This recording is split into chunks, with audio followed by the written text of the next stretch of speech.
السلام عليكم ورحمة الله تعالى وبركاته. أعوذ بالله السميع العليم من الشيطان الرجيم. بسم الله الرحمن الرحيم. Assalamu alaikum wa rahmatullahi ta'ala wa barakatuhu. Al'umman wannan gida mai albarka, muna muku barka da yau, da fatan kuna cikin ƙoshin lafiya. To alhamdulillah.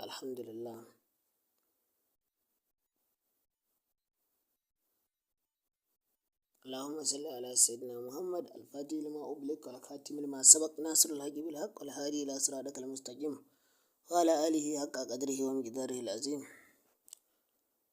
Assalamu alaikum wa rahmatullahi ta'ala wa barakatuhu. Al'umman wannan gida mai albarka, yau ga mu ɗauke da wani babban sirri kuma mujarrabi da izinin Ubangiji. Wannan sirri ne mai ƙarfin gaske ga wanda Allah ya ba shi ikon aikatawa. Wannan sirri ne mai abin mamaki, kuma sirri ne na fanni daban-daban. Wannan sirri ne na kashe magana ko lalata shari'a ko raba wata da wani da izinin Manzon Allah sallallahu alaihi wasallama. Amma yanzu za mu yi ko kana so Allah ya ɗora ka a kan wani, kana son wani abu a gurin shi, to wannan sirri ne da ya danganci wannan abu. To wannan sirri da kuka gan shi, iya inda kuka gani ake yin wannan aikin.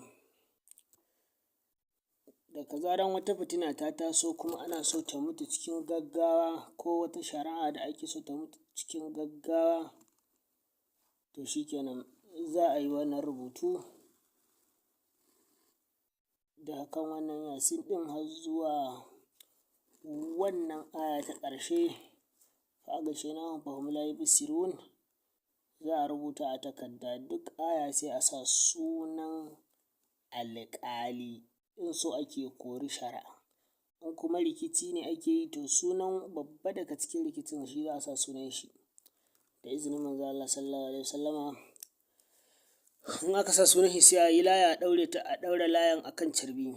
Wannan sirri ne fa sai wanda ya gwada ya gani, kuma duk wanda ya gwada gani zai ba da labari da izinin Allah. Idan aka ɗaura laya a kan carbi, aka sa farin zare, aka shafa turare, aka kama aikin, ana yin wannan Yasin wal Qur'anil hakim innaka laminal mursalin ala siratin mustaqim tanzilan azizir rahim litunzira qauman ma unzira aba'ahum fahum ghafilun laqad haqqa qawlu ala aktharihim fahum la yu'minun.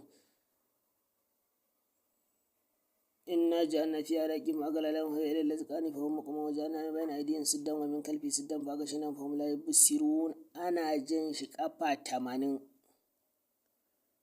ƙafa 80 tsawon kwana 3. To albarkacin Manzon Allah sallallahu alaihi wasallama, za ka ga abin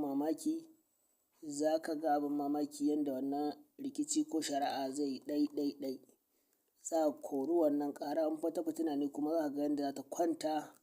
Idan ke da mijinki ne kuke yawan tashin hankalin, za ki ga komai ya yi sanyi, ya dawo yana bin ki sau da ƙafa kaman kare da mai kare, ko a ce kaman takalmi. Allah Ubangiji ya datar da mu, Allah ya ba da ikon yin wannan sirri. Don neman ƙarin bayani sai a neme mu a kan lambar wayarmu kamar haka. Wassalamu alaikum wa rahmatullahi ta'ala wa barakatuhu.